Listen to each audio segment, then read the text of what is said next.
Swati had also Mehmood tweeted that apparently the spouse of that particular judge was involved in fixing deals during the earlier tenure of Modi government. That is also something which she had tweeted. So corruption is gender neutral, I would say. It's rather unfortunate, but it is becoming gender neutral. But what I was trying to point out was that let us give these 8 days to Chief Justice Khanna Sahab. So maybe he'll do something about it, and also some more important than picking out and punishing individual judges or highlighting the case of individual judges are that, and that's why I was taking you back to our discussions in Allahabad, where it was categorically said by many lawyers that upward of 80% of the judges at all levels, including the Supreme Court, High Court, and district levels, are can be called corrupt because they are indulging in this kind of quid pro quo. That these were the statements which were made, categorical statement made in that meeting. I, of course, don't agree with that on the percentage side, but that's a separate issue.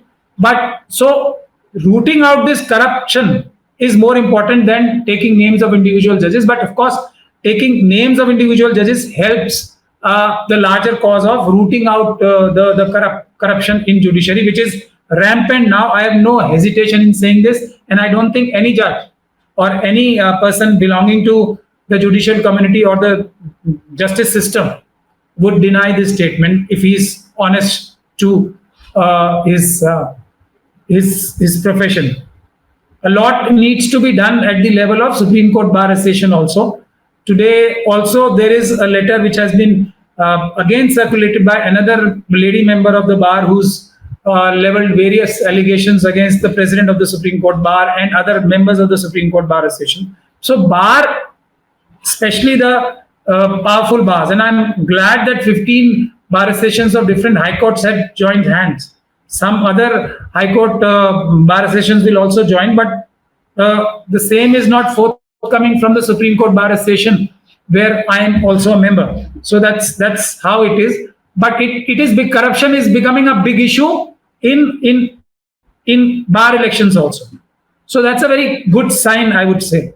But once again, let us give Justice Sanjeev Khanna Sahab one, and let us all hope that he puts across a standard operating procedure, the way to go ahead where there are allegations against the members of the judiciary. But the responsibility of rooting out the corruption in judiciary lies on whom? Is it the bar associations which will pick up the cudgels, as you said, that you're going on a nationwide campaign and you'll start a movement where all the lawyers will join you? So is that going to be the starting point, or it is Supreme Court which is going to deal with this issue?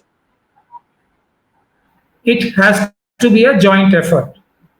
But the primary responsibility, and that's my personal opinion, I would say belongs to the bar, because bar is considered to be the mother of the bench, that is the judges. So all judges come from the bar only, the lawyers. And once they retire, they return back to the bar. So therefore, the primary responsibility, I would still say, is of the lawyers. And then, of course, we have to strengthen the hands of a few honest judges who are actually taking great risks, and they're doing honest jobs at a cost, which at times can be very, very heavy. Judge Loya's case is the biggest example, and the worst judgment in our judicial system, judicial history of independence India, I would say, was Judge Loya's Supreme Court judgment, which actually was something which I think every person who's practicing law or has got some interest in law should be ashamed of that judgment, which was passed by a bench consisting of Justice Deepak Mishra, Justice Kanvilkar, and Justice Chandrachud Sahab, who later on, two of them were Chief Justices. Mishra Sahab was the Chief Justice, I think, probably then also, and Justice Kanvilkar was J1. He became the number 2 judge in the Supreme Court, and of course Chandrachud Sahab was the Chief Justice for a very long time. But the most shameful part of the judgment for that it should be eternally criticized is a member of your own family who you are, if not the entire country, you are sworn to protect the member of your own family and someone who's junior to you. For that, no investigation to investigate the causes of the death was undertaken, and that was something shameful. More shameful was it was blocked forever. That whatever secret information or secret report police had filed, that is sufficient to block any future investigation in that regard, simply because the investigation was hinting at a senior politician, that is Mr. Amit Shah today. So that is the most shameful judgment, and which will be remembered in a manner which is more, I think, hateful than the ADM Jabalpur's judgment, which is supposed to be one of the worst judgments again. I'll come back to the question of the rampant corruption in judiciary, Mehmood, what you're pointing out. And it is indeed a serious thing, and especially on a day when Supreme Court now is forced to disclose the assets of the judges. It is trying to make itself look transparent by also putting out the procedure of the appointments of the High Court and the Supreme Court judges. What do you think is really going to change from here on? Maybe Justice Sanjeev Khanna is trying to do whatever he can within his own limits. But is it possible to root out the corruption in judiciary completely, given the fact that it's just not about the discovery of cash mounds, from a particular judge X, Y, or Z, but it is several other methods which are being adopted to corrupt the judiciary.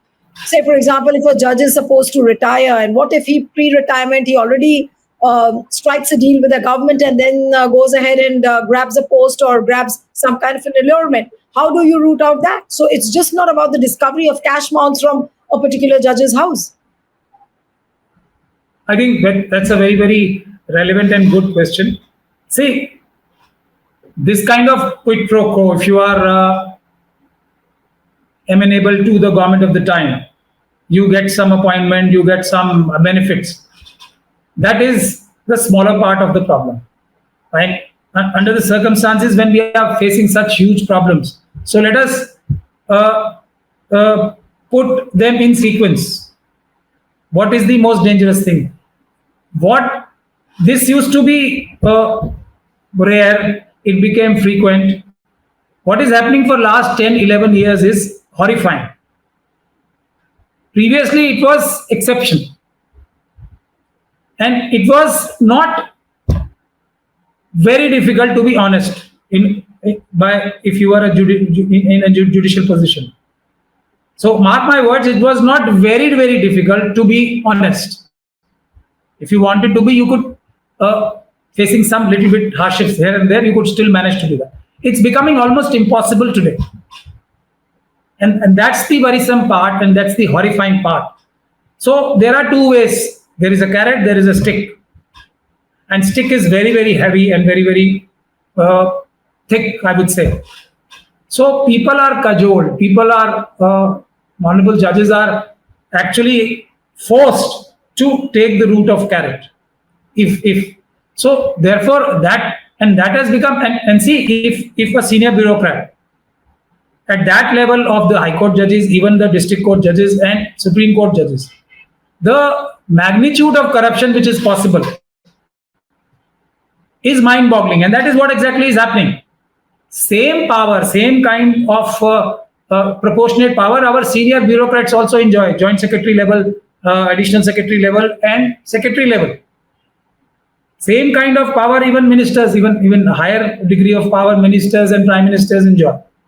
So this horrifying details of hundreds, thousands of crores, allegations like this are coming up because people are forced to choose this line of corruption for the last 10, 11 years. And once they get into it, they have so much of power in their pens that hundreds, thousands crores become very easy. So, and it will go and it will shake the foundations of our economic system. And then you are having that kind of money. To arrange and settle that kind of money, you need to have people who are per se, I would say, inherently dirty. Who would arrange transfers of that kind of money from here to there to settle that money to convert it from black to white and all that stuff? These are very, very dangerous kind of people. People who have dubious backgrounds, people who have criminal backgrounds, they also step in. And the morals keep falling. So only a charade of imparting justice remains. No justice is done. So the saying is, justice should not only be done. It should appear to have been done. So now Right. things are turning to the reverse side. What is happening these days is everybody, or rather many of the people in the system are trying to show that justice is being done. Right, It is but, actually not being done. It's nobody's concern. Right. Well, last question to you, Mehmood, is that this particular judge about whom Swati Chaturvedi tweeted and then she deleted her tweet about this 500 crore scam, and probably the money was discovered from 6 different hideouts. It's also said that the judge's spouse was involved in fixing deals with the earlier tenure of the Modi government. It is also said that apparently, according to Swati's tweet, that Collegium is aware of this particular case and they are mulling over a transfer. In how many days do you think that some more beans will be spilled as far as this particular case is concerned? And from what I spoke to you last, you also said that it is just not this 500 crore judge, but there are 2-3 other names about which the Supreme Court Collegium is aware of. And Is aware of. Yes, that is what the buzz is. Is very well aware of. Will we get to know the names of these judges? Will we get to know about any kind of inquiry, if at all, is happening? Well, we are hoping, the lawyer community across the country is hoping that such would be the case. If not, and as I said, a big campaign is on its way. Our next meeting is in Karnataka itself. So, and Allahabad High Court bar is fighting against still. They are still actually not fully, they have not digested. So is the Calcutta Bar Association also. They have not digested the transfer of Justice D.K. Sharma in Kolkata and Justice Varma in Allahabad High Court, who incidentally is not having any judicial work assigned to him. So everybody wants closure. If these people are innocent, they should be declared innocent. I mean, sooner than later. I mean, we cannot waste time on this. If they are guilty, they should be punished. But this indecisiveness, this doubt, this atmosphere of doubt is worse than actual harm. And I think this declaration of assets once again, which has been the resolution of the Supreme Court recently. Most of the judges have started it at the Supreme Court level, and they are they are leading by example. Most of the Supreme Court judges have declared their assets and also of their spouses and dependents. So this is a good step. It will percolate down to the High Court and then to the District Court. It will not be a perfect break to the corruption, but it will be at least some resistance, some reversal of the avalanche, I would say, of corruption which is hitting our country in the on the judicial dispensation system. Will have some resistance, some inertia it will face, and it's a very good step. But all eyes, as I would say once again, are on Justice Sanjeev Khanna. One reason for that is that he's nephew of Justice H.R. Khanna. So that's how things are. Let us wait for 1 week. But before Justice Khanna retires, that is on 13th of May, will we get to know about this 500 crore judge, or there are 2-3 other judges who are accused of some kind of a cash scam? Most probably, yes. That is what the grapevine is. Most probably, yes. At least one of them. All right. And people are hoping that some closure would come to Justice Varma's case also, one way or the other. All right. But surprising part is that nobody from the side of the Justice Varma's camp or side is doing anything to retrieve his honor, to retrieve and fight back and take his honor back to him. That's one of the surprising thing and most unfortunate thing also for the neutral people in the bar and as well as in the bench. And there are interviews which are not like, one of the retired judges also gave an interview which was Justice Nidul. I would not shy away from taking names, which is not being liked very much because he actually tried to defend without giving any solid reason for defending Justice Varma. I mean, he as a judge colleague, he would not be the best person to vouch for a judge. I mean, people are forgetting this. Right now, the judges are in the dock. So a judge defending a fellow judge would not be the best person to defend. People from other walks of life, people from bar, they should come forward and defend him, not fellow judges, because that appears to be favoritism and of course nepotism to some extent. Right. All right. So the next 1 week or so before Sanjeev Khanna retires, we'll have to wait and watch if more beans are spilled as far as this particular new case is concerned, where there is a buzz. I wouldn't say that there is a story, but there is a buzz on the social media that there is a particular judge from 6 hideouts of 500 crore rupees have been discovered.